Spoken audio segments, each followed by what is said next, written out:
పంచతంత్రం కథ వంటే ప్రతీకారం.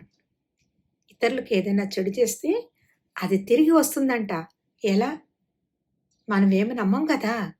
ఎప్పటికప్పుడు మన పనులు బాగా జరిగిపోతే చాలు. కానీ ఈ విషయాన్ని చిన్న కథ ద్వారా తెలుసుకుందాం. ఒకసారి ఒక ఒంటె నక్క ఒక పుచ్చకాయ తోటలోకెళ్ళి కడుపు నిండా తిన్నాయి. తర్వాత నక్క అరవడం మొదలెట్టింది.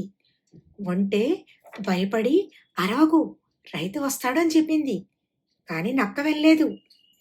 నాకు తిన్నాక అరవడం అలవాటు, నేనింతే అని గట్టిగా అరుస్తూనే ఉంది. ఈలోగా రైతు వచ్చాడు. తెలివైన నక్క పారిపోయింది. ఒంటెకు బాగా దెబ్బలు పడ్డాయి. ఏం చేస్తుంది మరి? అలాంటి స్నేహితురాలు ఉంది. కొద్ది రోజులకు ఒకసారి నక్కకు నది దాటాల్సిన అవసరం వచ్చింది. ఒంటె భుజాల మీదకి ఎక్కించుకుని నదిలో బయలుదేరింది. మధ్యలోకి వచ్చాక ఒంటె నీళ్లలో మునగడం మొదలుపెట్టింది.